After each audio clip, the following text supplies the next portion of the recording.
So this is how Grabcad looks. It's a fairly basic program. So the first thing you need to do when you have open Grabcad is to go up to File up here and go down to Preferences. The reason we do that is we want to change the unit control because the default is inches, if I remember correctly. And just change it to the millimeters and millimeters because I presume you use millimeters. And then just save. You can change a lot of other things here. Perhaps the privacy is what you're looking for. Otherwise, I will say just use the unit control. Here is also you can change if you want to update, if you want to allow the program to automatically update or not. It is recommended to use the allowed. I have unchecked mine just because I had we got the problem. So for me it was better to have an older software right now. But I can if I click it now, then we will update. So I will click it later. Okay. If I do like this, do you still see the whole window? Yes. Oh, perfect. So I will just take in a file. Just so we have something. Now you see the file is super small. We will get to that, but I will just change it up here so we get to correct. I know that this is in inches, that's why. So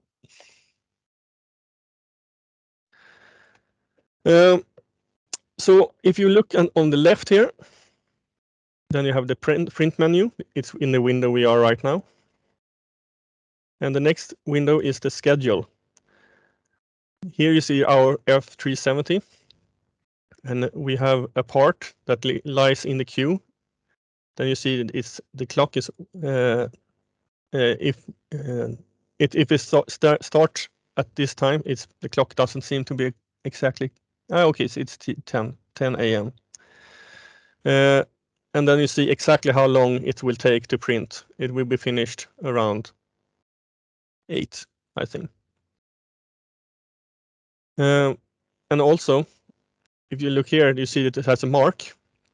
It says insufficient model material for the success of the job. It means that you don't have enough material in the printer to successfully print the whole print. And it comes up like this if you have other problems also. Otherwise, you can just print the whole thing. And your machines will come up here. Did you have another machine also? And This is the only one. Okay, this is the only one.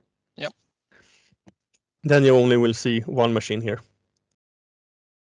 Okay, and then you have history, and then you click here to select your printer. I will not do that because of other persons, but you will see a long list coming up here of all the jobs.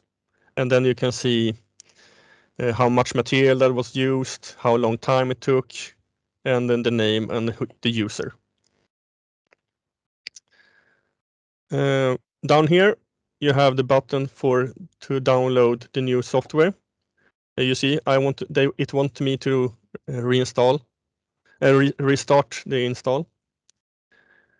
Restart to install, I mean. It means that it has downloaded the latest software earlier, and then it wants me to press it there to reboot and install it.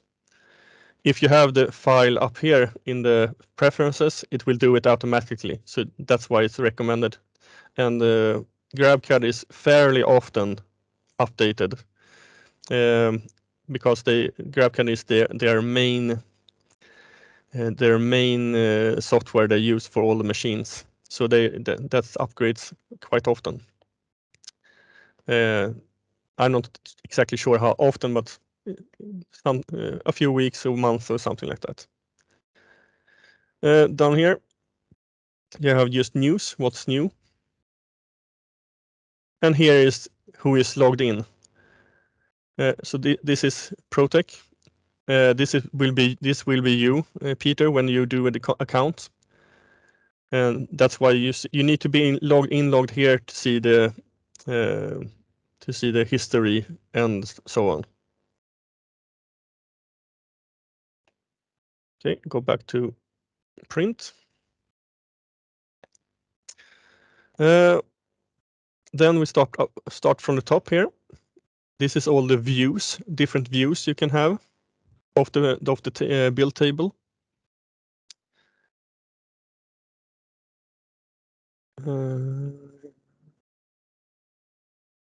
Sorry, I will get back to that. I will start with other thing first. So down here in the right corner,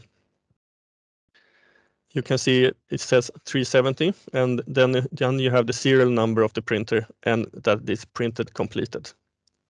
If you press there, you get up a list. If you have choose to have the printer show up on the network, it will come in this list here. If you don't have too much security on your network.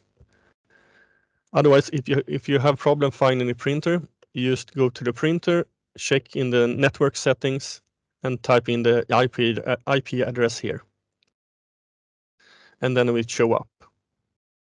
I would recommend that you press the star because you only have one printer and you can have a favorite.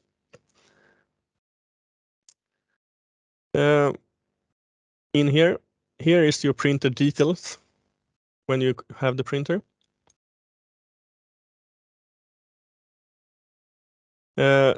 You have a camera in the printer, so you can see if you have a problem or if you finished printing the part.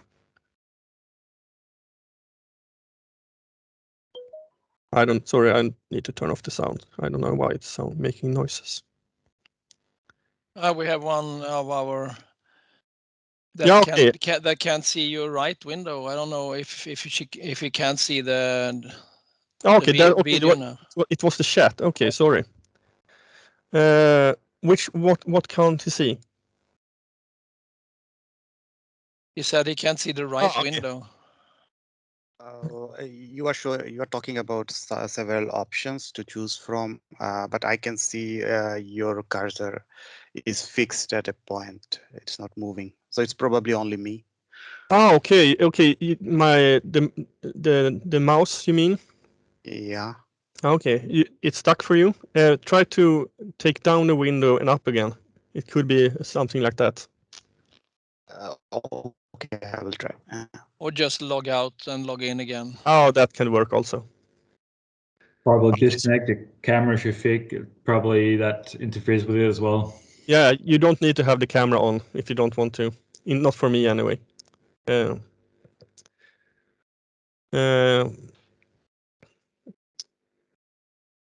Okay.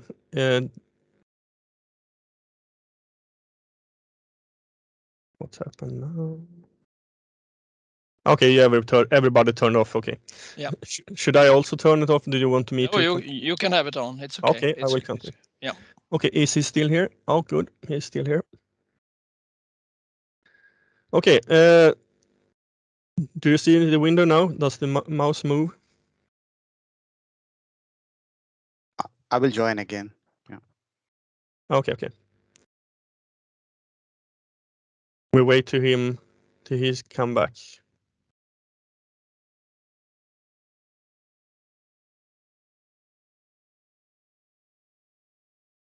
Do you usually have a lot of problems? No, not usually. Okay. But I think you can move on. Okay. Then I will do that. Yeah. Oh, he's here already. So. Okay.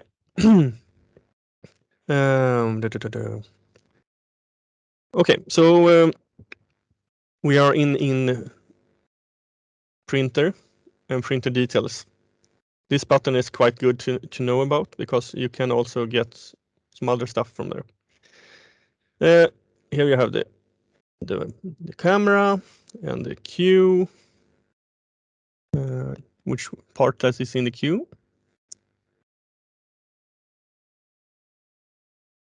Further down, you can also see what is in the machine right now. So I have one empty bay and one bay with a little material left, 51 of 1,774 cubic centimeters.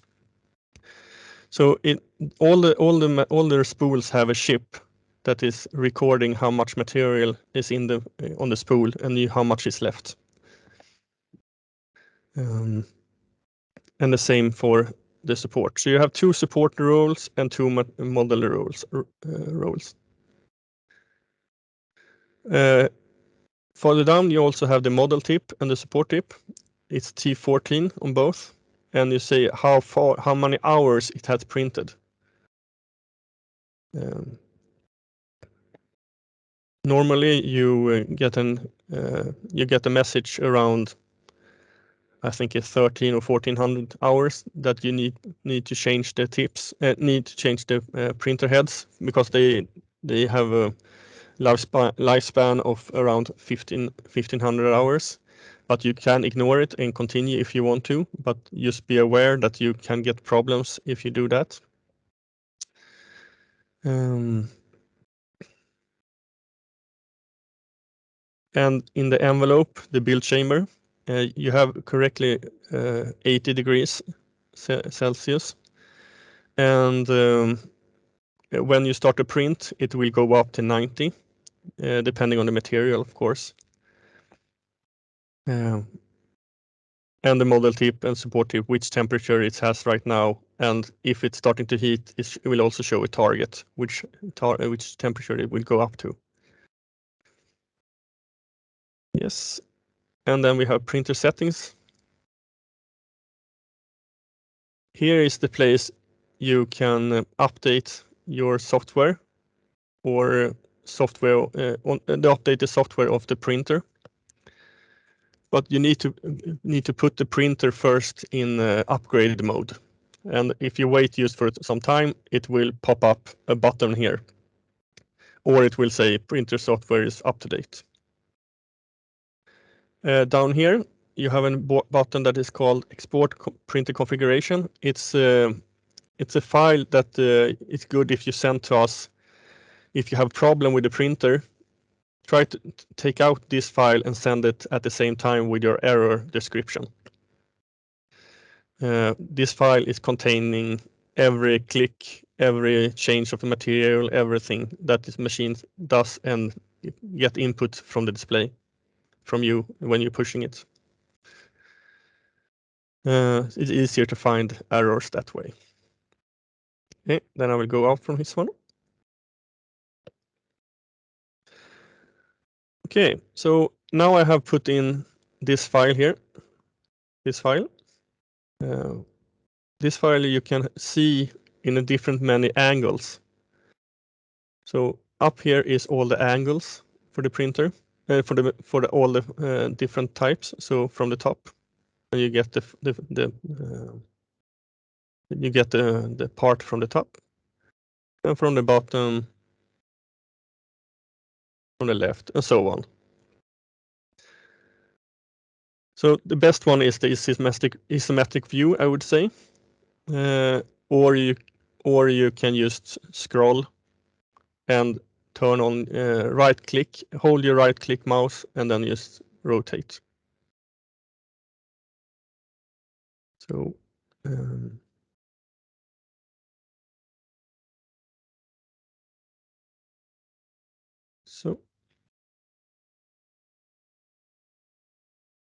okay, so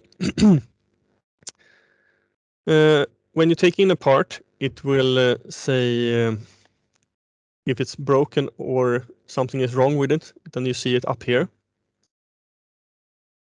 If I click it like this, you can still see it. Okay. Then you just click up here. This means there's something wrong with the model. It could be just a small little problem, or it could be a big problem. This button up here, it's fixing all the smaller problems. But usually it's if you have a good CAD file into the machine, then you don't have any errors. So and if you have a bad file, So it's garbage in, garbage out, and good thing in, good thing out. So you just mark the file you want to repair, but you don't need to do that. But if you want to do that and show error details, then you can do it like that. And then we can scroll in for it. And it goes around. Okay, it didn't show.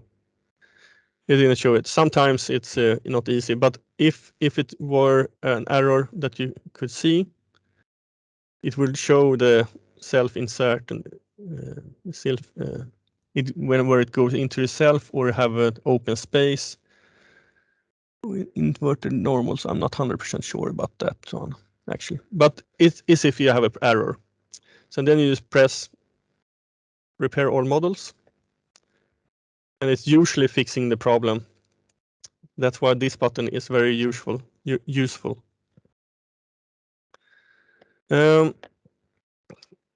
So if imagine now that we want to print this one,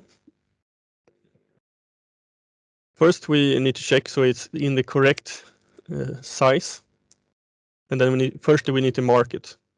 You can have different parts at the build table at the same time. That could be one metric and one in inches. No, sorry, one in metric. Oh yeah, metric and inches. So if I'm here and I'm changing to like we had before, we can say centimeters instead, it will shrink. Or we take in inches that I know this is printed for, then we get the normal size.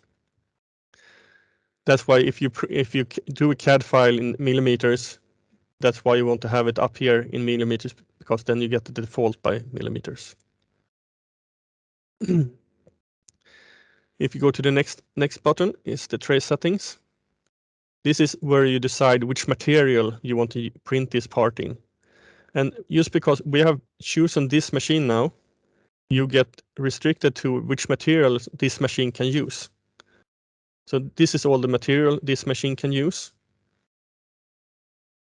And for example, CF material, carbon, is quite new.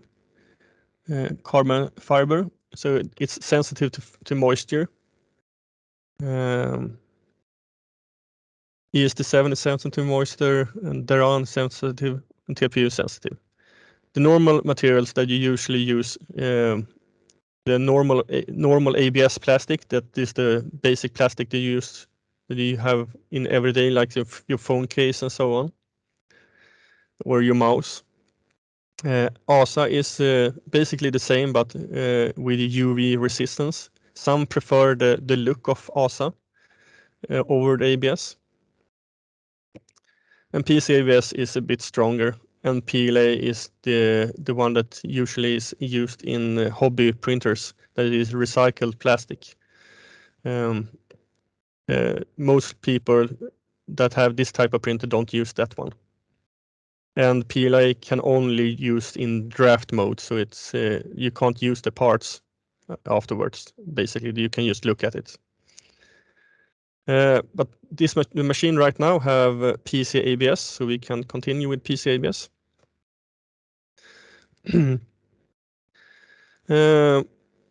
Then under that you have the slide height.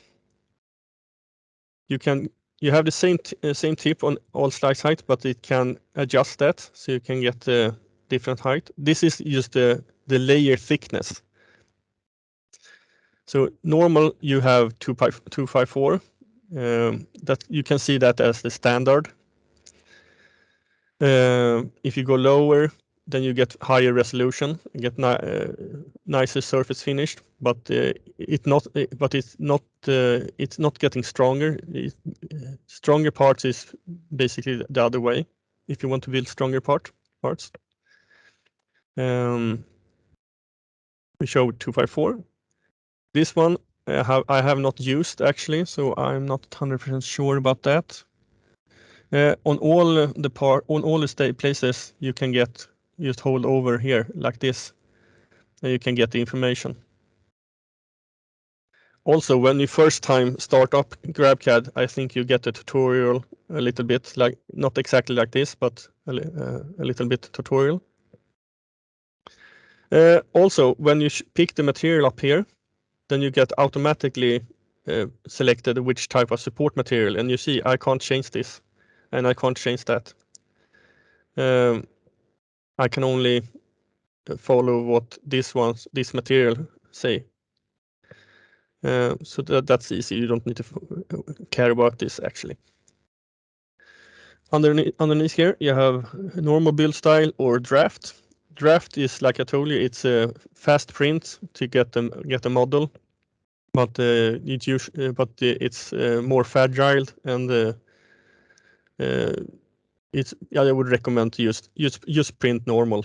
You get perhaps a little bit faster with draft. I'm not 100% sure how much faster. So you see if this one says anything. Okay, so basically, so I would recommend to always do normal. This is the perch tower. Is that part here? You can choose full height or last swap.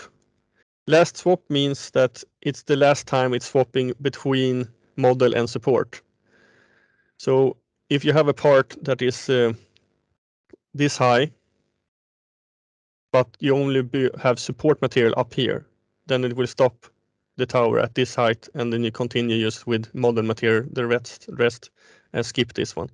The reason you have this sacrificial tower, or perch part towers that is called now, or perch tower, is because you want to have a nice model. Usually, for every layer, it's every time it's swapped, especially the first layer could be not as good in the start, so you don't get as nice seam. And also, if you have some debris on your material, it takes away it in the support in the sacrificial tower. So it's up to you what you want to use.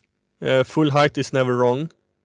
Last swap could be a problem, but if you get, then you perhaps don't get as nice seam, or some other problems. But I usually always use full height. System mode. Okay, so you can see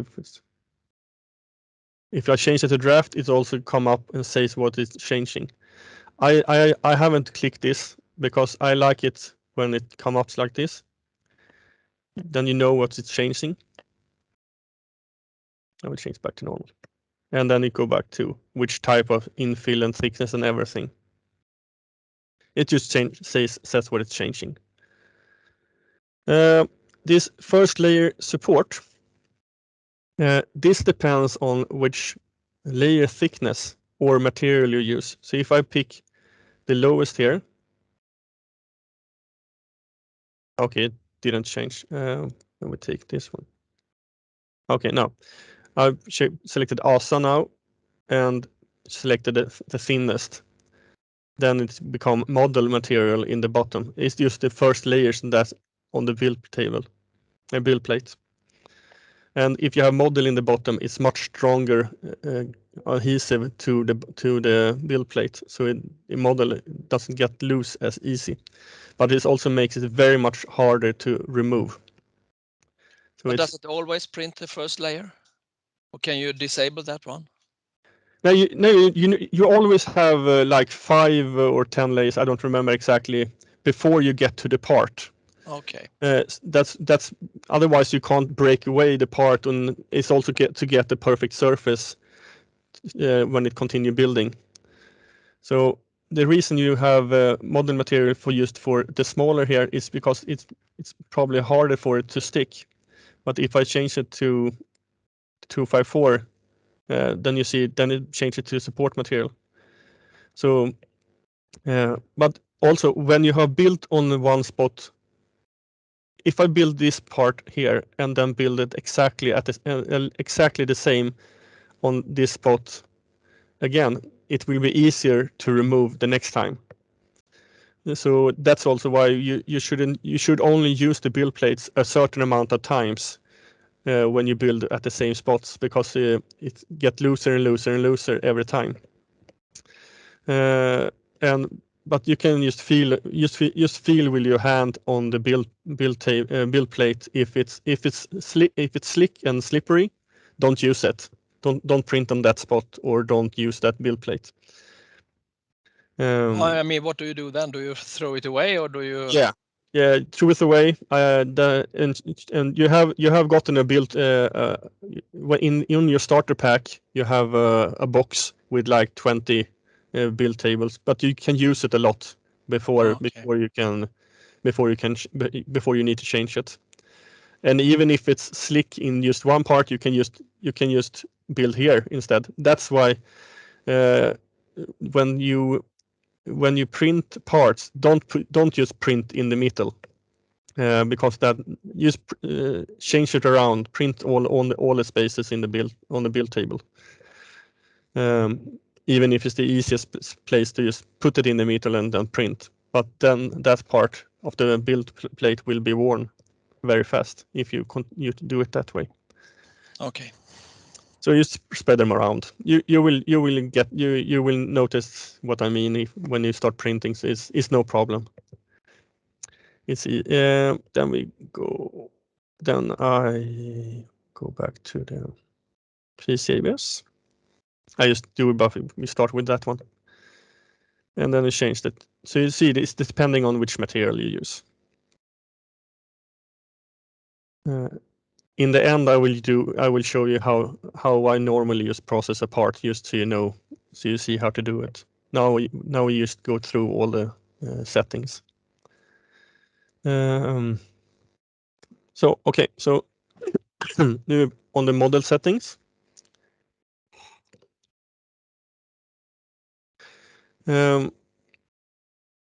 Just so you know, you can have multiple parts on the build table at the same time, and you can change how the interior of every part is, but you can't change the slice height.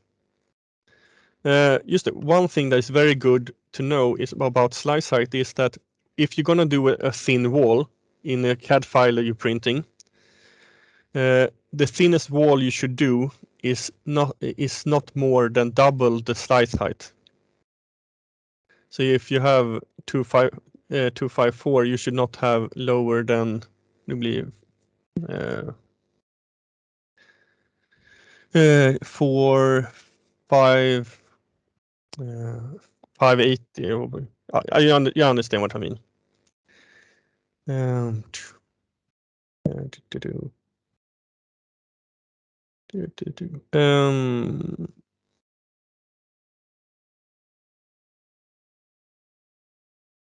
So just wait a second.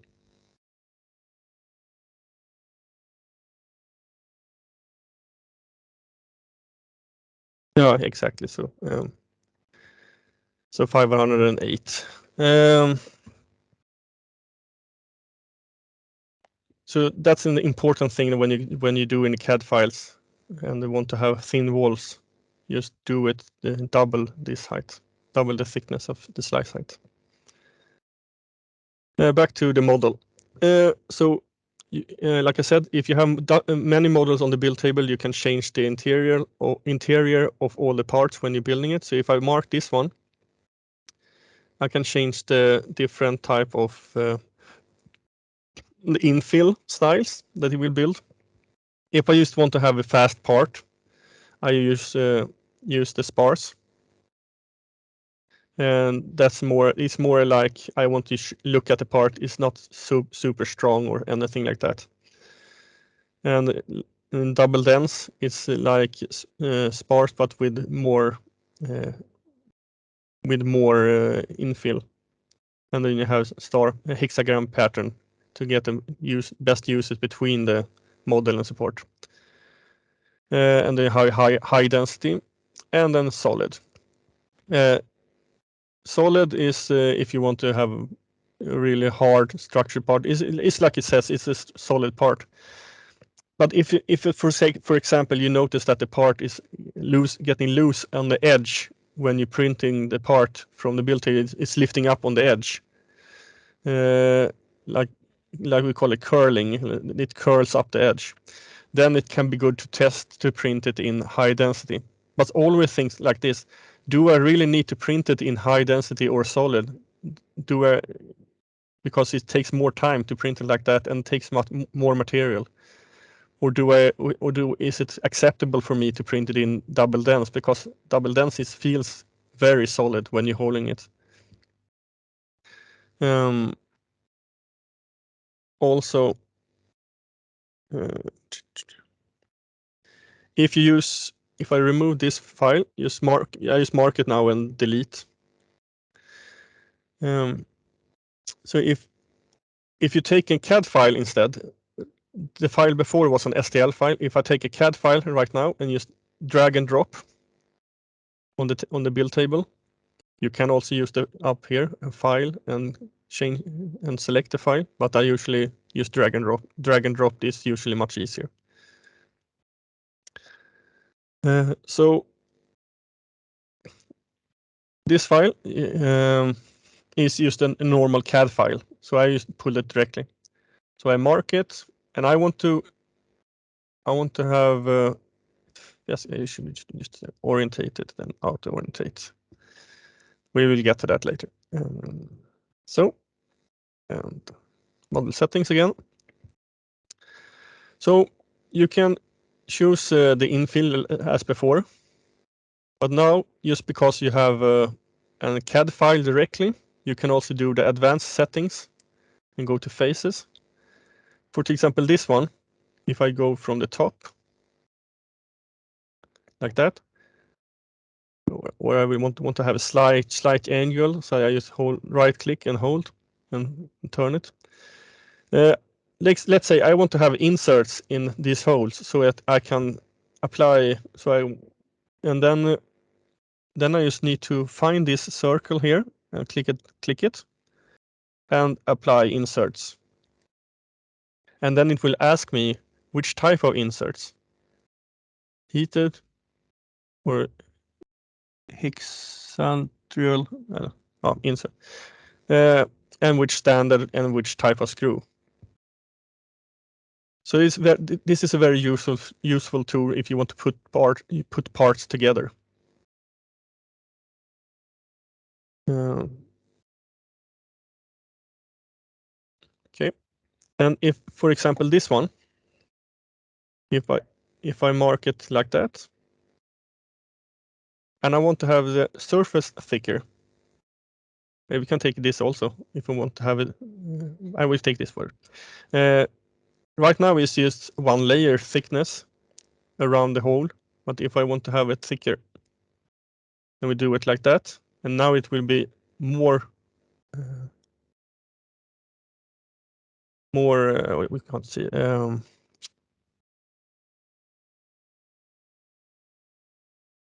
It will get more circles around the hole, so it becomes harder and stiffer. But you get that automatically when you do the inserts. So then it adapts to how much it needs to have around the hole for the inserts. I'm not actually surface. I think it's actually on this surface, but I'm not sure. It depends on which surface you mark. And this, I haven't used this one so much, but for this one example, if we mark this one, if you use this one, then it will make a pattern on the inside, making it so it don't need exactly. So it doesn't need support, if I remember correctly. Modify the hole geometry. So this is stuff I recommend that you play around with a little bit, because I'm not 100% sure about this. Plus, it's also a good way to learn how to use the software if you have the need to use inserts and so on. Yes, thin wall. It's better if you explain. Actually, okay, if you have, like I said before, if you have thinner than the double thickness of the layer slice height, it will thicken that wall and to try to build it. And if you uncheck this one, you just get a gap in that place instead. So it's better to have it. It's usually better to have it in checked in. And this one I have never used either, but it seems to be that it will filling out small gaps in the infill when you when you print the materials. If I process the part and you get the small part that doesn't have so much material, but I would say you don't need to use that at all, because as long as you don't get every layer that you have that weakness on, you don't need to worry about it, because every layer the machines lay is 45 degrees, and this one infill angle is 45 degrees against the next what do you call it, next layer. So the reason you do it like that is to get strength, of course. But if for some reason you want to have no angle, nice.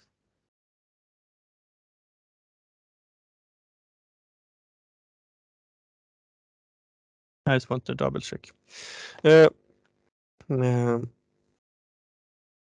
if you, for some reason, if you want to have them at the same zero angle, of all the layers are at the same layer, it will make the part much weaker, because they're all at the same angle. So that's why I recommend don't change this one if you don't need to. Okay. Then we go to the support settings. You have a different type of support. Smart setting is the style that uses the minimum amount of support. It's also the minimum amount of material, support material. So say that you have, let's see if I find, I will take a part here.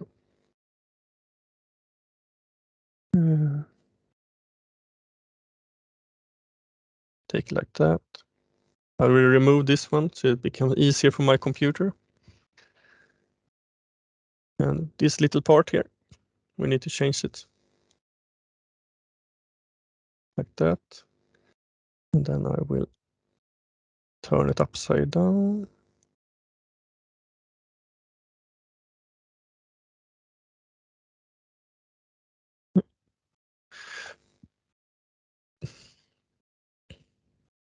Like that.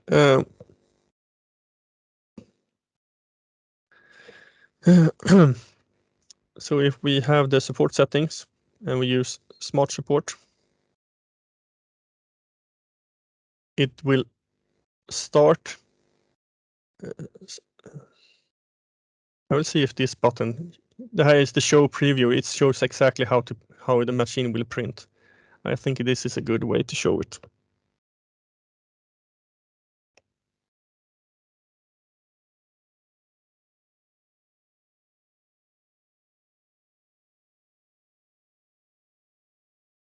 Yeah. So here you can see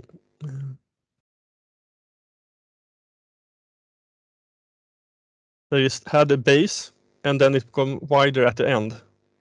Usually if you have smart support, it could get even thinner here and then it's even thicker up here, so it becomes more like a funnel.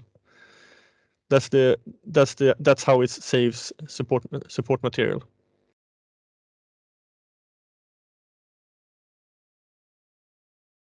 Okay, then we go back to, we can continue with this one.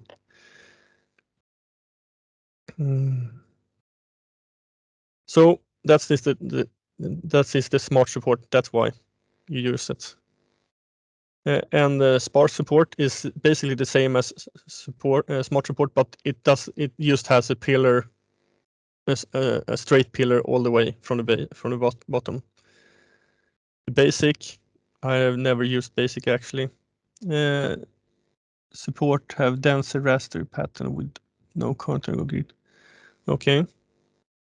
And surround support, it's used if you have a very thin model that you think will fall over, or if you have like something like that, and then you take surround support and it will build support all around the model.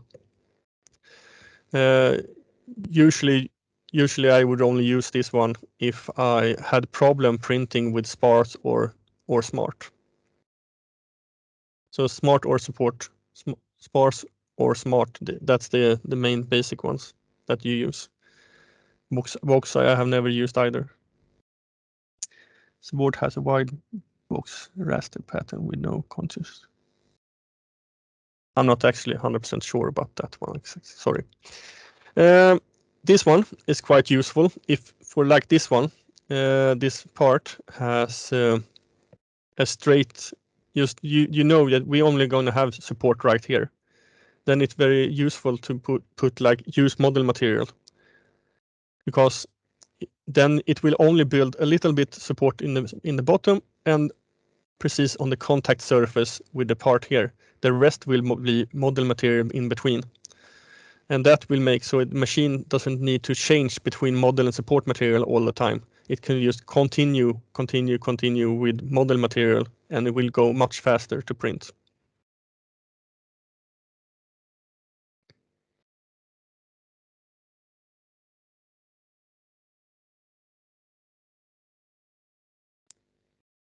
Okay, I'm not exactly sure about this one actually, but I don't think you will need it.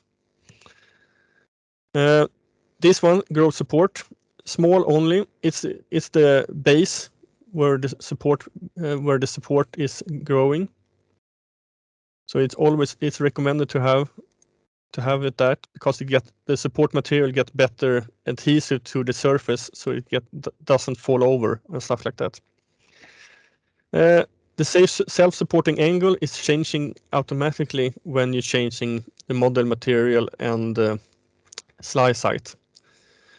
If you change it from this angle, you could get so you don't need to have support material. If you have part that is angled at 43 degrees and you change it to 43 instead of 45, 43.5, then it's probably no biggie, no problem. But if you change it to less, everything away from the 43.5, you can get sag in the part if you use it. So that's why I recommend, if you don't need to, don't change this.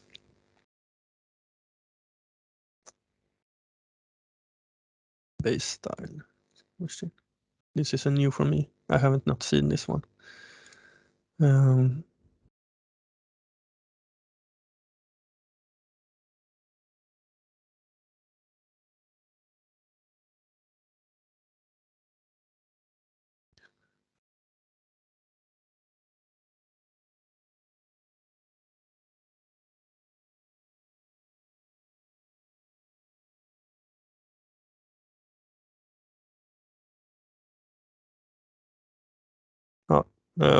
Like I said, I haven't used that one, so I'm not 100% sure.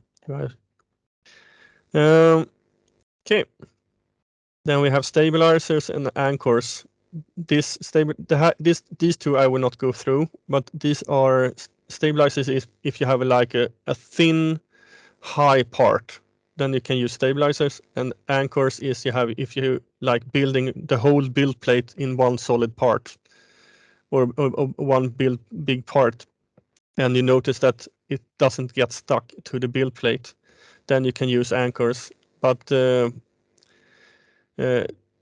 try to print it before, I would recommend. And then if you notice that you have problem, then perhaps use these two, but usually you don't need to use them. And arrange.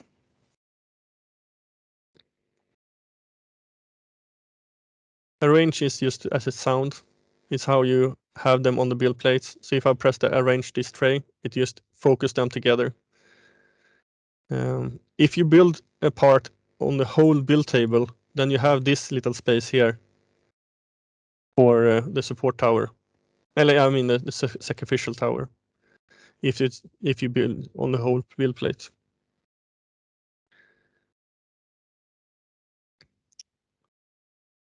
So, and you can also decide the spacing between the models, but this is the recommended. You can get super tight if you want to, but I would say don't change anything here. Just use this button here, arrange this tray, or arrange this project. If you have multiple parts and different. So this is very basic. Then we go to the next one, orientation. This is quite useful too, because orientation decides very much how strong this part is. If I build this part like this, it becomes quite weak in this area here. If you want to snap, if you bend the part, it becomes quite weak here. But if I see. Sorry. Oh. I usually don't use these buttons so much, but if you lay it like this and you print it like this, then you get fewer layers. It's also a faster build time, I would say. But you also get much more strength if you want to bend it, because the thing with this technology is that it is weaker between the layers. Even if it's quite strong between the layers, it's still the weakest point. So I usually only use this or auto orientate. And then it prints that it uses the least amount of support material. But it depends, like I said, if you want to have the strength in here, then you lay it down. But if you want to have a nice surface finish, I would print it like this, because you usually get nicer surface finish when you lay it above, instead of just straight. So this one is also quite useful, but I will show it on a different part.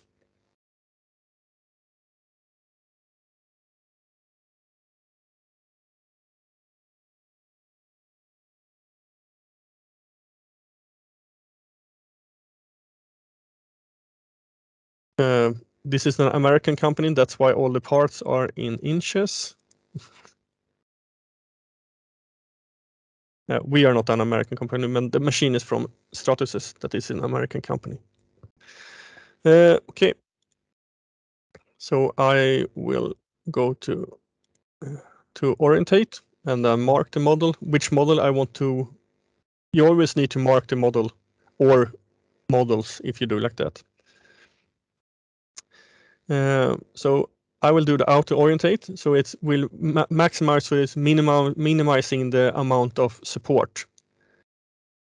But for this model, I will not do it like this, because if you look like this, if I look from the side, you see it's in an angle just to minimize the support. But that makes so this get a ladder effect here, so it will not get a nice surface finish. So that's why I would recommend on this type of a model, I will choose the faced plane. And then I will just select this surface here, because I know this surface is flat. And then I will I want to have that on the top or bottom. I would say it doesn't matter, because it's similar on both sides. So I want to have this on top. And then we can look from the front again. And then you see now it's straight. And then you get a nice surface finish, and all the layers here also gets a nice even. So this part will look much nicer now than have a ladder effect, step ladder. What do you call it? Staircase. Okay. That's why I wanted to show that, because the orientation is quite important to get the strength and how make the part look good. And of course, you want to have the correct scale when you put the part in the machine, but you can also change the scale in the machine here. So I usually always have this uniform scaling. but then you can use press so and then enter. And then you get it 50% smaller. It can be useful if you want to mass produce like a demo part or something like that. Can probably get use for it. And is the manufacturing notes.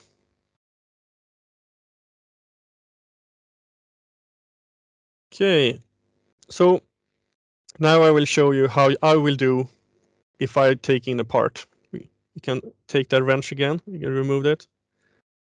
So if I take in a part, this is how you would do it if you're gonna start a build.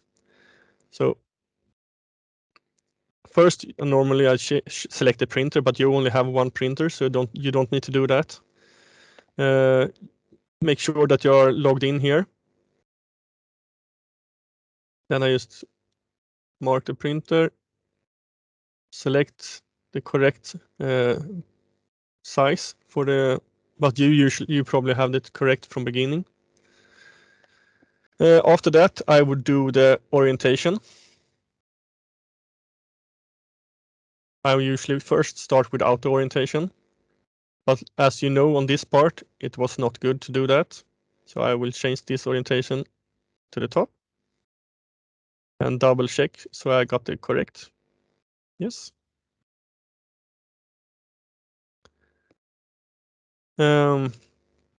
After that, I go up to tray settings and check which model material do I want to use. This time I want to use the PC-ABS. And which slice height? Oh, yeah, I want to have it in 254. Yeah, I'll have it constant. I can't change the support materials. Build fill, normal. Perch tower height. I want to have it full height, for that's the best option. Then you it's easier to get good parts, more guaranteed. System, blah, blah, blah. Nothing out here I need to check. So it's basically model material and slice height. Then go to support and mark the part I want to have. Then I need to choose which infill I want to have. I want to have the sparse infill here. Then you also see the infill changes, and you can change it. I want to have sparse, but I want to have infill with 72. So you can so even if you select these, you can always change. But apparently this saved. So I will choose the support, and then support setting. I want to have smart support. I want a small growth. And these two I hop over, arrange. Okay, so now I have one part, but say that I want to have more parts. I want to make a more effective printing. I want to make a more effective pack, so I can print multiple parts. And we can take the bottle that we had before, or salt shaker, as they call it. And you see now I have error. Then I just press the error button here and repair all models. And click out. Then I go to this one because we can't change this one. This is set. But I can go to model settings. So this one I want to have solid. But even if I wanted to pick sparse on this one, sometimes when the part is very thin and like that, it becomes basically solid anyway, because it doesn't have any room to make sparse. But we can take solid anyway, or high density. And then we go back and support settings. This doesn't really need any support. This actually builds without support because it has a good enough curl, so it doesn't need any support. And then we can go to Could you go back to support again? Yeah. If you don't need any support, do you unmark somewhere there, or how do you choose not to have support? The reason I said we don't need any support is that this part, I know that these angles are angled that way that it will not build support in it. It could be that it will build support in here, but the reason that I said it will not have any support is just because I know it will not have support. You should always have. You can't take away this. You can't take away this.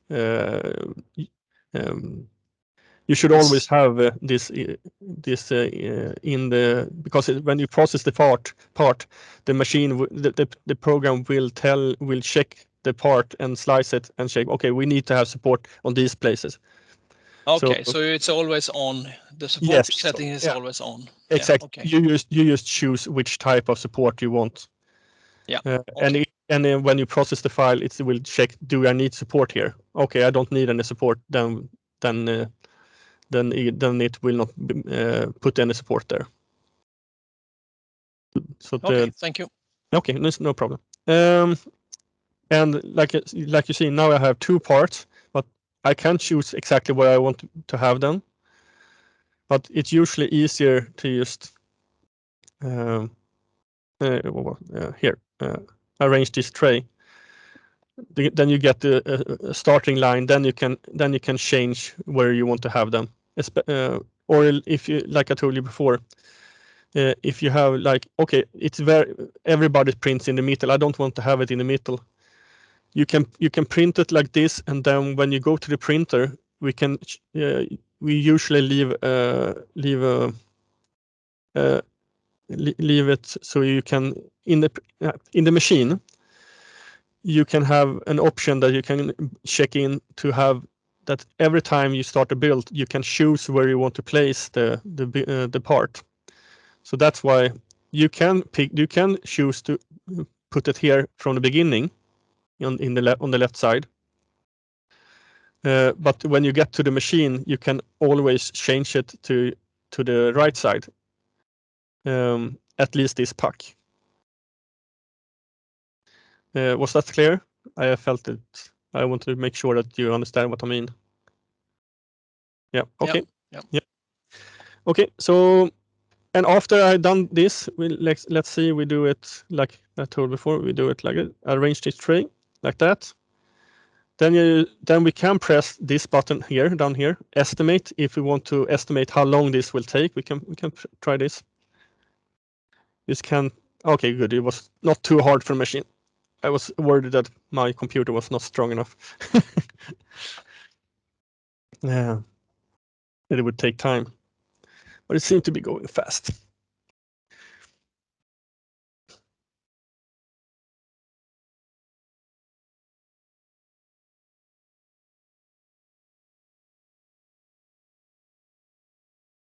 Oh, fairly fast. It's good to have a strong computer also, if you have that. I'm doing this on a laptop right now, so. And here you see this. This print time is usually fairly accurate, especially when you use the 254, because that is the standard.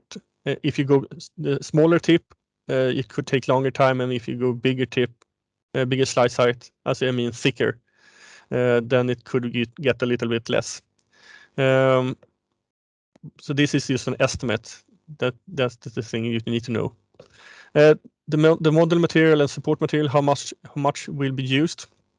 This is usually fairly accurate, but if you want to have the exact amount, you need to check in the history after the build. Then you can get the exact amount. Okay, so then we are done. Then we just click print, and then it will send the part. Preparing the parts and then queuing the part in the build, and then it says what's it done, and then we can check over here on the schedule. Then we can see here is the part that we send over. So, and I can also change it to this position by just moving it like this. Okay, so we have done everything now. So I'm wondering, do you have any questions?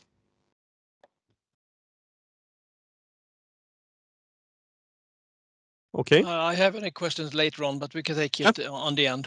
Yeah, okay, it's no problem. I just wanted to make sure if it was something right now.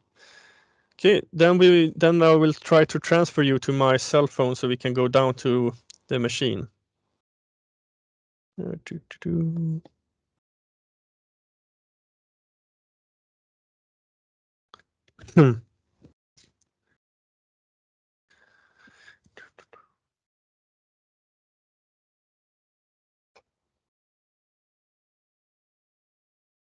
In the meanwhile, I can say to the group that I have sent an email to you all and invited you to the Grabcad print. So I guess you will have received an email now, so you can download the Grabcad print. But there are, Philip, there are two different kinds. There are Grabcad Community and Grabcad Print. Grabcad Print. Yeah. Grabcad Community, I didn't know about it actually. No, but because that's where I came to, so I didn't find the company admin at first. But then when I created an account, I was able to get to Grabcad Print, and then I could move on and register BTH. Okay, but you're logged in now, correct? Yeah, on Grabcad Print. Yeah. Okay, perfect. Yeah. Okay, so you have a Grabcad community also. Yeah, so when you go to grabcad.com, you will go to the community, not to print. .com. It's a very nice community where people just upload 3D CAD models, which you can download for free and use in whatever capacity you want. Yeah, I will also send an email. I will also send an email to Peter later with some information about, like, for example, Thingiverse is similar to what you described. You can get free CAD files. Yeah, there are a lot of files here, a lot of things you can. But you need to always to remember that the files could look good there, but they perhaps was not designed for your exact printer, or it could be that the designer, that the one that makes the design is not good at designing, so it could be a bad print. You should always have that in your back head when you process the file. Yeah, I have found good files, and I want to print this one, but I used to get out garbage, or I couldn't get out a good file. Okay, but I will go down to the machine now, so I will just be muted for a little bit.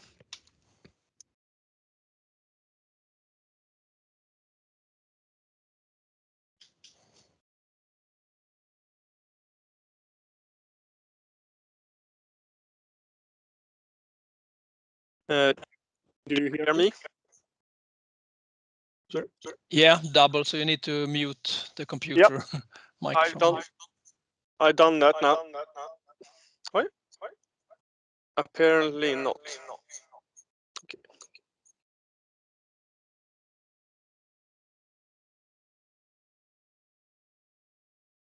Okay. So do you hear me? Do you hear me now? Yeah. Good. But you have no camera on, but you know that. Yeah, probably. I will do that now. I just wanted to check so I could use my computer, my cell phone. So we have our machines down in the showroom, and it's easier for me to show you directly on the machine.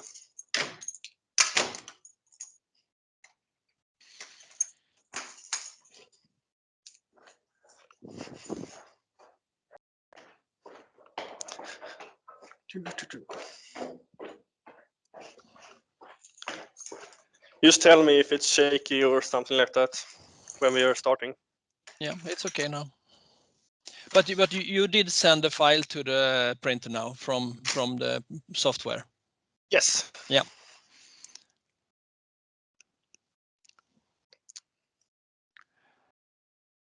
So this is our showroom if you haven't been here. Yeah. So this is the same printer that you have, the 370. I will just do it like that so you can easily see. So this is how this looks when a print is finished. This is just manual calibration. We will get to that actually. We can, but this is how this looks.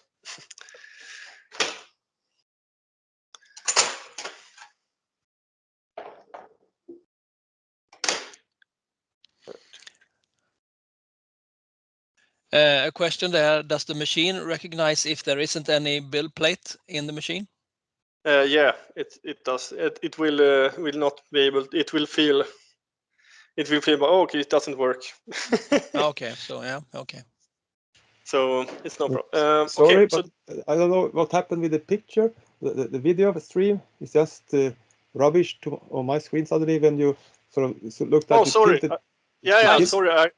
It's I okay forgot. for me. It's okay for I me. forgot to put on the Wi-Fi. That's why. Okay, because it just Now it nothing. should be better because No, now I have Wi-Fi. something happened when I think you tilted your camera or something. Now it's better. Yeah, Now okay. it's perfect. Okay. Okay, you prefer this way? Yeah, because then I can see the picture. Otherwise, it was just lines. Aha. Okay, that's weird. Something Okay. with a graphics card. Okay, but I can do it like this. It's no problem. All right, cool. Now I have Wi-Fi, so now you should be able to have a better picture also. Okay, so in this machine, we can start with inside the machine just to, so you know, just pull the handle and open. So in the machine, you have here you have a fan, and here you have a fan. They are blowing, they're sucking in air and going around and up here and blowing out here. You're having heating elements about behind here and behind here. So it goes up and blows out.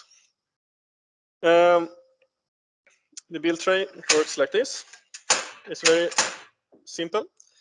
But what you need to know about it's here. This machine doesn't have any garbage can or something like that. That the extra material gets put in, because every time it changes material, it will go over here and brush off on this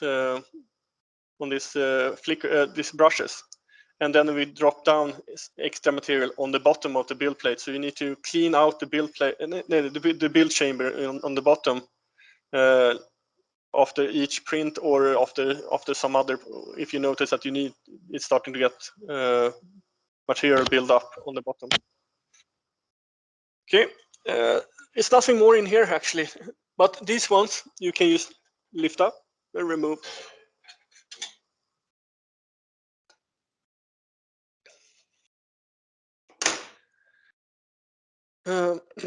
Okay, so in the bottom here you have just a normal tray. You can fill it up with whatever you would like to fill it up. We usually have some spare heads and build plates here. The next tray you have where you have the material and the support material. And here's the gasket I was telling you about.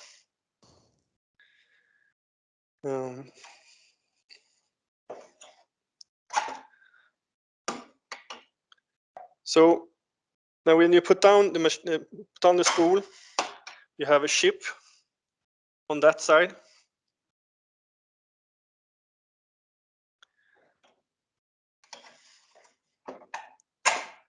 The same with the support side. And you have a little tray here where you can put your tools. This is the clip I talked about before. Yeah, okay. So I need to remove those, yeah. Yeah, I think it's just one actually. Yeah, okay, okay. Yeah. But to get there, you have this like this, then you open the door, then you can open here, and then you can close the door. So the clip is probably over here. Okay. It's probably there. But just make sure that you can move the head like this. Then you know that you are free to start. So up here, you probably don't have printer heads in the machine when you get the machine, or you have it, I don't know. Anyway, when you put in, these two printer heads were the same when the machine was new. So if you, what I mean is that they are the same, but when you start using it for support material, you should only use it for support material. And when you use it for the other one, when you use it for model material, you should only use it for model material. That's why you have here that you can mark it. Which type of? Can you see it? Or yeah. is it hard? But why is it like that? What's the purpose? The purpose is that they only need to make one type of head. No, I mean, why do we have to mark it if they are the same? Because after you start using it for support material, you should not use it for model material. Okay.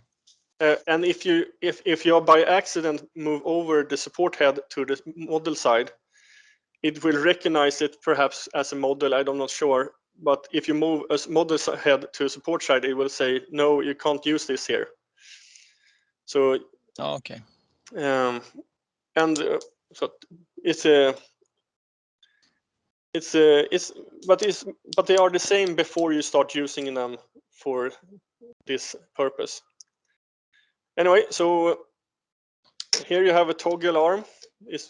You see the support is going up and down. Yeah. That's how it's changed between the model and support. And you have the tubes for model and the tubes for support. And like I tell, if you can move like this, and it's not hard, then you can move it. If the machine is very tight, no, it wants to be in that position and it's hard to move, don't force it. Only if it's easy to move, then you can move it.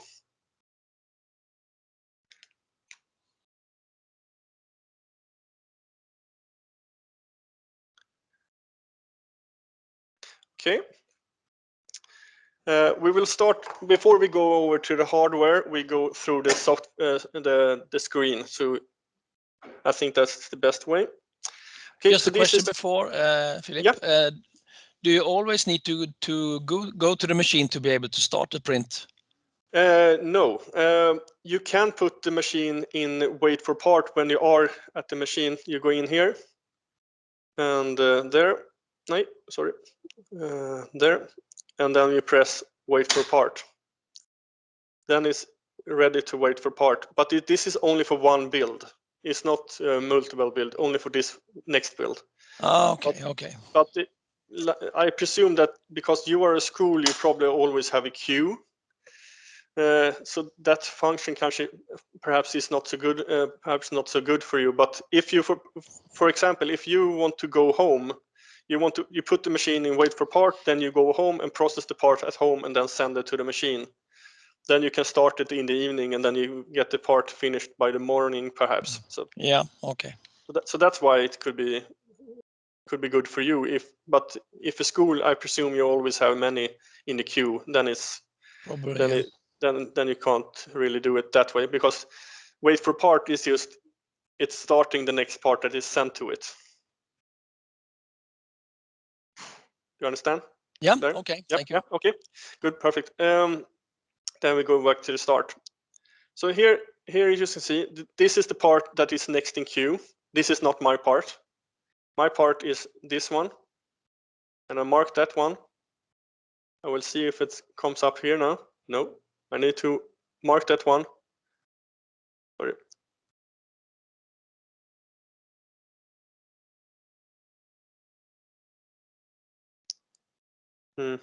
Oh, that was it. Okay, you need to press that button to move it up. Now I moved it up. It's easier to do it in the software on the computer than do it here. So if I go back here now my part is showing here what I want to print. And it says the which material and that. And that need to be, I can't start the part if I don't have loaded a machine with the same material. So you can't really do anything wrong. It's just say you can't start it. You get an error message. You get an error message next to the part. Not error, but you get a check mark, or you get a notice. Okay. So here, if I wanted to start a part print here now, because I know that I have already loaded everything, I can just press print, and we start to count down from this time. It probably takes a little bit longer than this because it needs to heat up the machine. It takes about 10 minutes to 20 minutes. Many people don't think about that, but you need to always think about to have that in mind.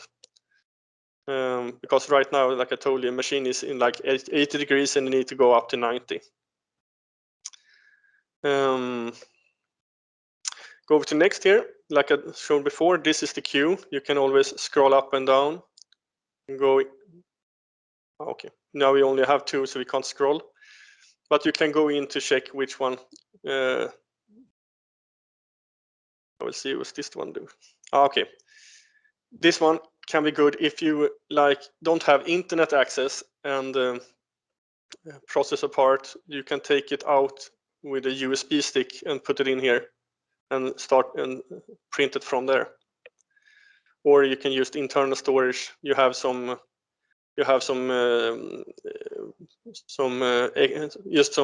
sample files, but like you see, you need to have the correct material in the machine before you can use them. You can also, if for example I have processed the part in ABS, and then I send it to machine, and then it says, oh, you can't print this one. You have ABS, you have ASA material in the machine. When I press the print button, then you can just press continue if you want to, because ASA and ABS are very similar, but you should know that they could get problems because they are not 100% exactly the same.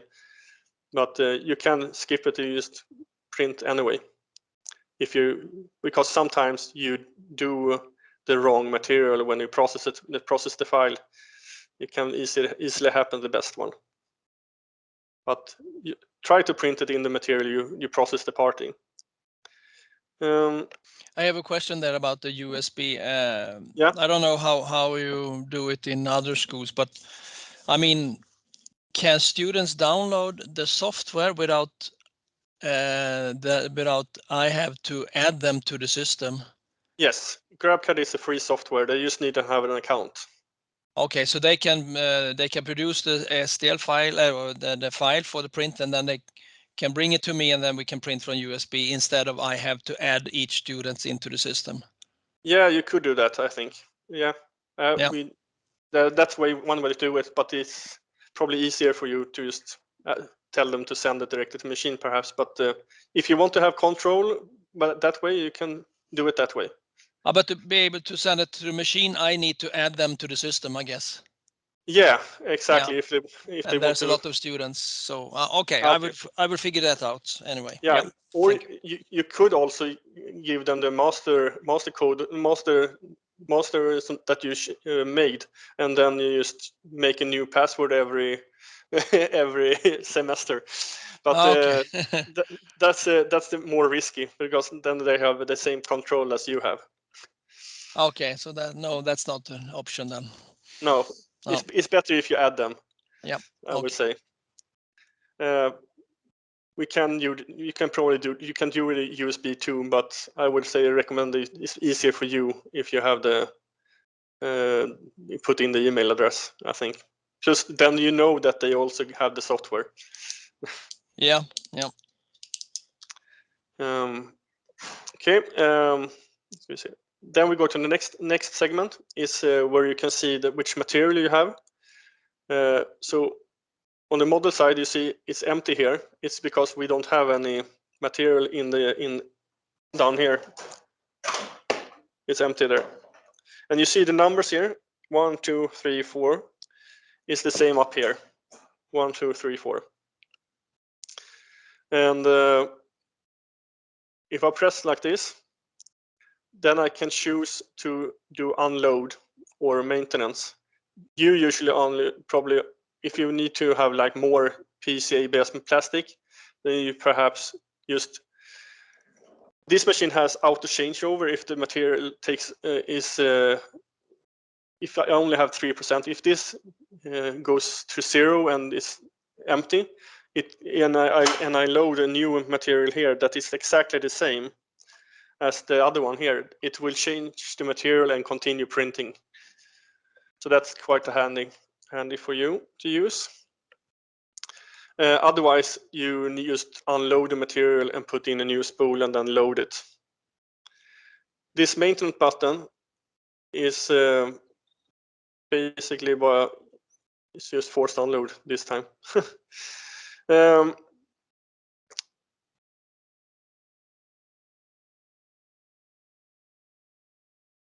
Okay, so if we go into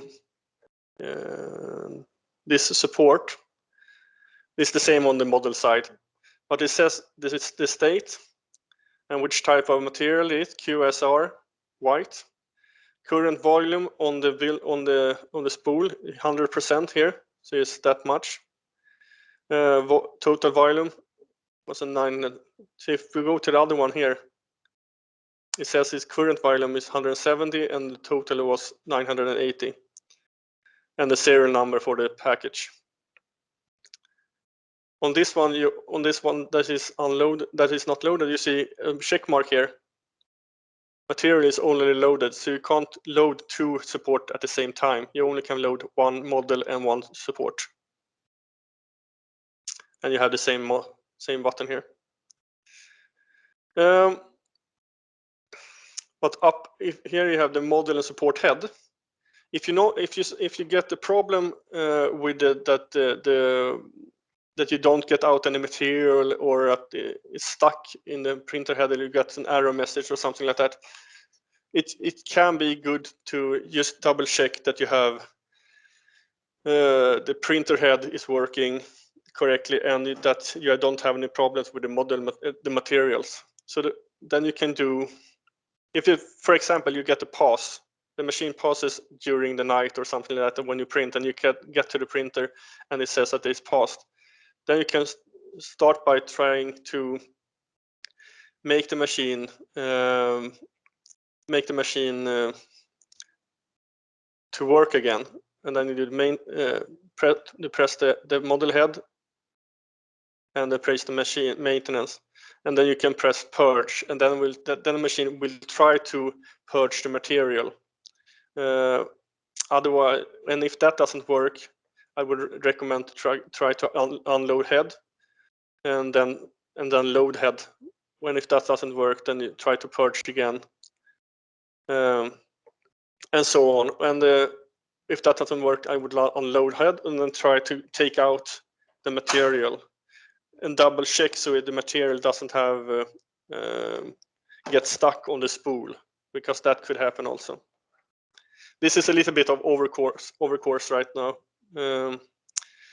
but I wanted to show you anyway. Okay, back here. So if you press the model here, you have the same as before on the material side, but now it's the printer head. So you have a state that is loaded. There is material, this PCA-ABS. Which date was it loaded? It was loaded that day. Of the meter, it has 1100 hours of 1500 hours. But like I told you before, you can go over the 1500, but it's not recommended, but you can do it. And the manufacturing date and serial number. Around 1300 hours, I think it will say it's good if you buy a new printer head, so you have it ready. And the same on the support side. And we are down here to the tool section. We start with this one. This is just the settings. We have wait for part, keep previous job. It's quite handy if you want to print multiple pieces or you get a problem with that part. This is the one I talked about before, part placement. I recommend that you have that because before each print, it will ask you where to place the build on the build plate, and then you get up a visual sight of where you can just move the part with your finger. Just drag and drop on the build table. So you get a visual. I can't say that word apparently. You get that so you can see the build table anyway, and then move it to where you want to have it.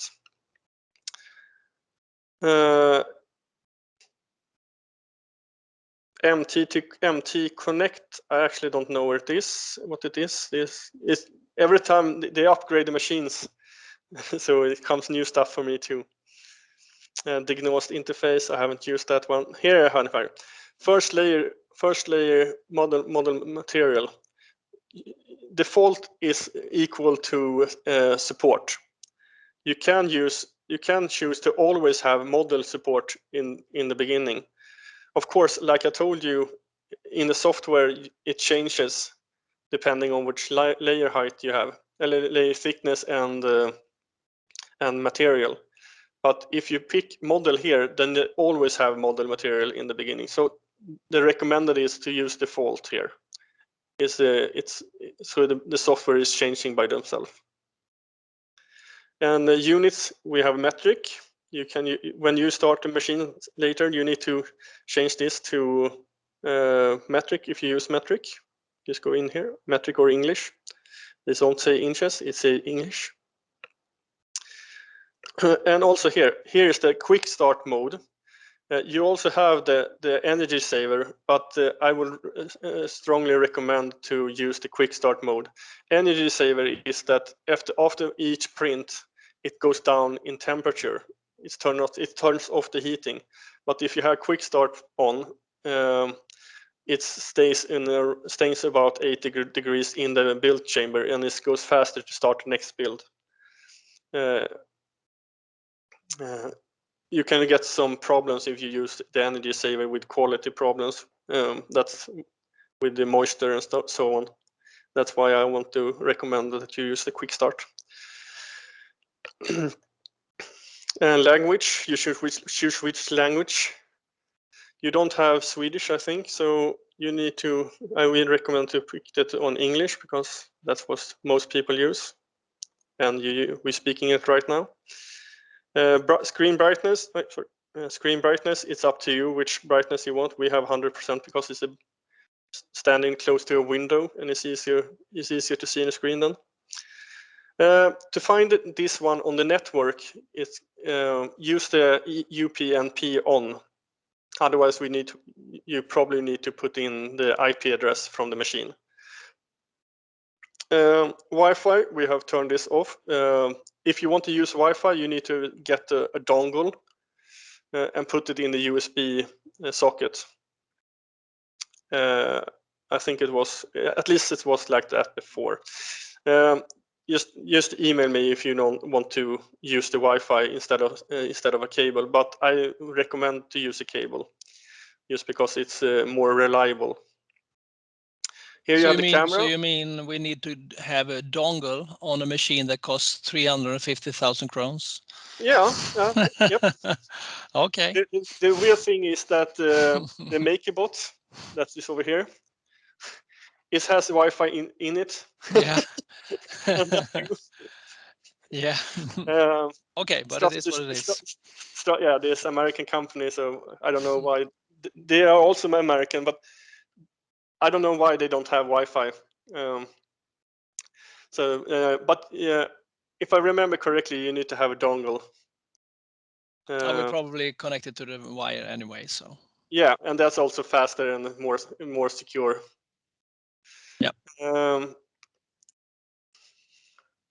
Remote access permission.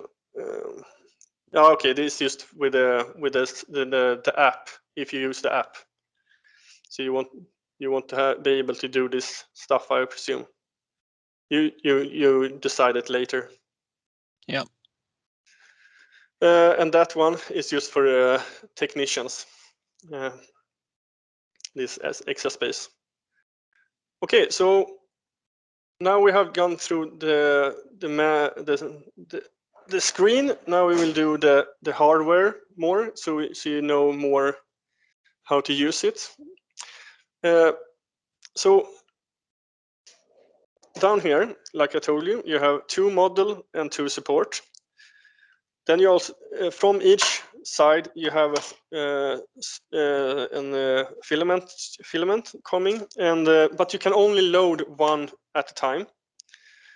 They go around. I will go to the back. We'll go to the back of the printer. They will go around and come up here, and they have 2 tubes from each, but you can only use one at a time. The reason you have access, the reason you have access to this is because sometimes you can get the material get stuck in here, or filament have breaking off or something like that, and then you can see or see if you have a problem here, or just remove and clean it out. You can turn this and separate these two, but it's quite hard. And if you loosen this, make sure that when you put it back, you hold it up the whole time, and then turn this, and then get like a wrench or something and turn it even more, but just enough so it gets stopped. If you turn it even more, it can destroy the plastic, but you need to turn it all the way, because otherwise this one can pull out, and you can get a small gap here, and then the filament can get stuck on that, and you can get problem with loading. But that's just if you need to open it. You can always turn it like that and open it like this. So you don't really need to remove that. Okay. And here you have your power and the network cable. And here you have USB that was meant to have the Wi-Fi dongle. Okay.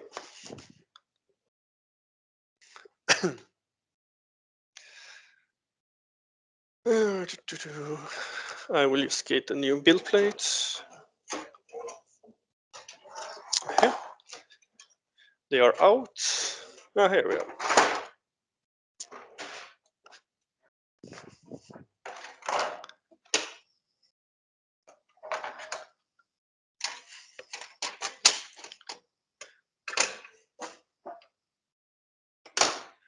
Okay, so how to load and unload material? It's just you press like that, and you press unload. No, sorry, we are not finished with this one. Okay, during that unload, I can continue with this 6 button here. So we were done with that one. Now we will go over to this one. This is just saying how the machine is calibrated or not. This say it's calibrated. When you're changing the printer head, you change it with the machine on. Not turn it off when you're changing it. Otherwise, the machine doesn't know if you change the printer heads. And the tip calibration, you see when I'm pressing here, you can't see it, but you have a little yellow dot behind my finger. Perhaps you can see it. That is when you do this calibration. If you notice that this one is off center where you push. And this tip calibration, after you change the printer head every time, you need to do first and automatically, and then it's strongly recommended to do and manually, or to make sure that the machine is working correctly and doesn't get problems. 1 or 2 manuals after the automatic. And that is every time you change one of the support element or model head.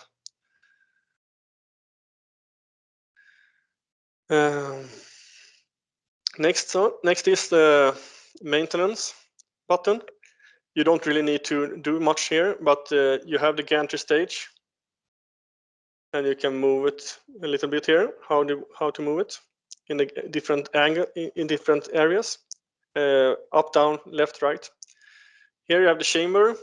It says which temperature it goes to and what is at right now, which software it is on now, and how long this printer has printed total.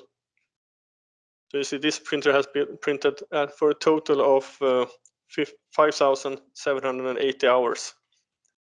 And which serial number this has, and the system and the USB tools. Aha, they install. Okay, I'm not sure about this one. Okay, and then we have the Wi-Fi. Okay, it's wired, and then we can choose wireless if you want to, but we have wired. And here's which type of network. Usually we recommend to have dynamic IP, dynamic setting, because then the network is giving the machine an IP address, and it's also easier for the network to find it directly when you open up Grabcad for the first time, even. But if Grabcad doesn't find it on the network, you just need this IP address, not this one, but your own IP address, and just put it in Grabcad. And then you have the MAC address also. This button, I don't know why they have it. It's just to shut down or restart the machine. You have that button, so I don't know why. And this is just for the lights.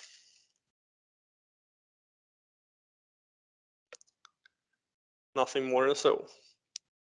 Okay, back to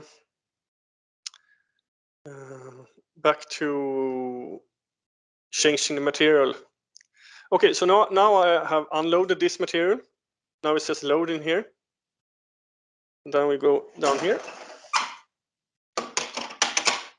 So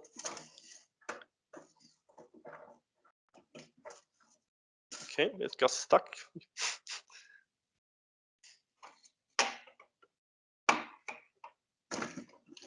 Okay, that's how it not should be. So I open there, and here is the model head and support head. So it should be unloaded now. So that's why I shake it. So now you see I can't pull it out. So that's why then we can press it there, and then maintain it, and then enable, like I told you before. And then we do unload head. And then I press that one and accept. And now it tries to unload. And now I'm holding here to help it unload.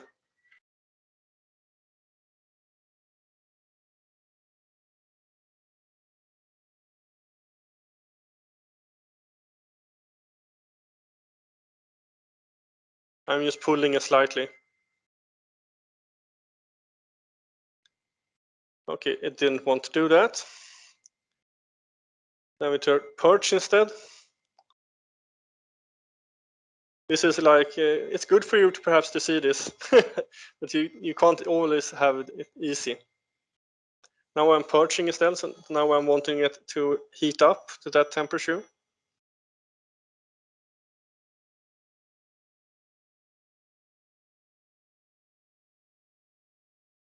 We try this much. If this doesn't work, we will continue with the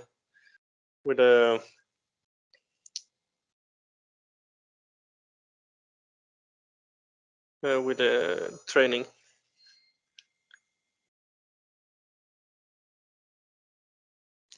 I guess that is pretty much straightforward with all of the other 3D printer we have. So I guess. Oh, so now it's trying to purge, and it does. Now you see it's coming material here. Yeah, exactly. It's basically, if you have used 3D printer, then you know what I'm trying to do. So now it's purged. Sorry, I'm trying to get the glare away. Let me see, coming out here. Then I can cancel.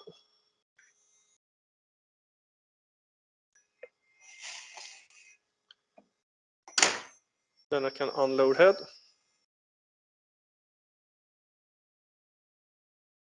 Now I'm trying to unload instead. Do you have only time to 12 o'clock, or do you have more time? I have a little bit more time. I need to eat before 1 o'clock at least, so we have students then. Okay, I mean, I don't know how many is still in the chat. They're still here. I have some more time as well. So okay, because right now we are a bit far behind, a little bit behind. It took longer time than I thought.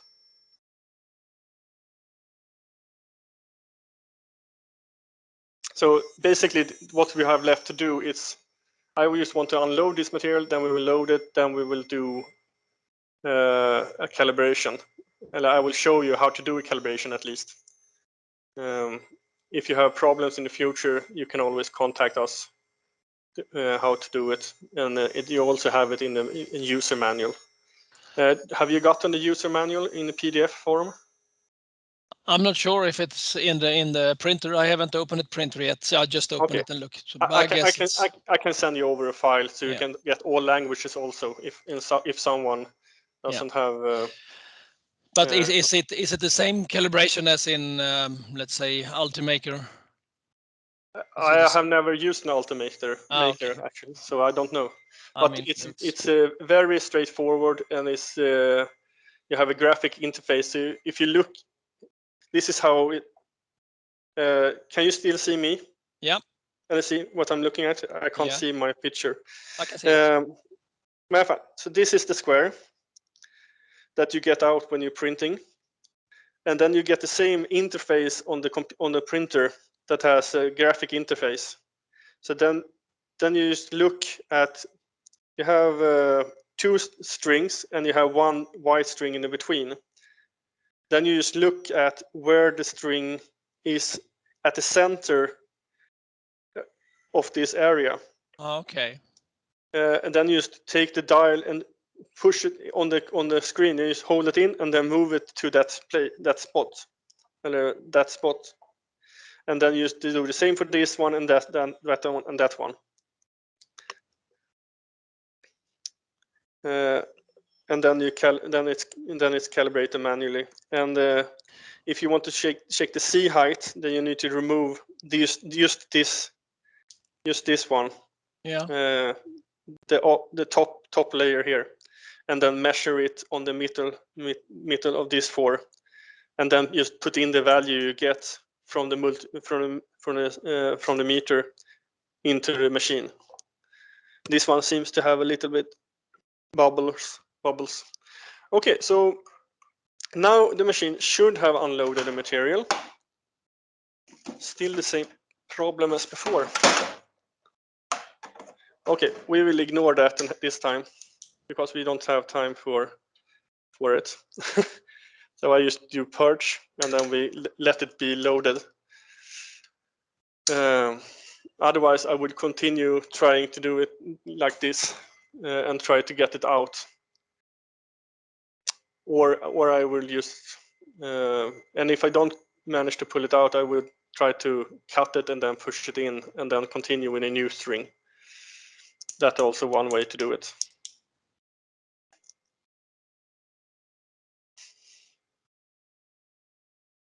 But you can move on to the next. Yeah, I will do that. So the next is just to do so I wanted to tell you that a very important thing, like I told you before, is that when you're changing to different material or have the printer heads are done, then you remove them here. You pull this out and disconnect these cables and these ones. Do it when the machine is on. Otherwise, the machine doesn't know if you're gonna which printer head that you take out the old printer head and put in the new one if you turn off the machine. When you put in the new printer head, you just push this in and push that on, and this one also. These ones are loose. They look like this, but black. So you just put them in the slotted area. So it's super easy. And after that, the machine needs to be calibrated. Then you go down there, and then you just press that one, and press there, and press the automatic tip calibration. Then that will take between 20 and 1 hour, depending on how hot the build chamber is. And after that, you put in a build. You have a build plate, and then you press the manual tip calibration, and that will take about 10 minutes to print. Is it mostly just when you change the printer head that you need to do the calibration, or do you Yes. do it once a week, or no? No. Only one time after every time you lift up the printer head, you can think. Okay. If you disconnect the printer head in some way, then you need to calibrate it. Okay. Otherwise, you can just continue until it's time to print, change the printer head. So that's basically it. So see if I can do it like this. Okay, we can do it like this. But okay, so let's say we have printed that part in the manual, and then we wanted to print them. We just press there. This says 7 minutes, but this depends on how hot it is in the build chamber. So when you're doing the manual calibration and you're doing more than just one,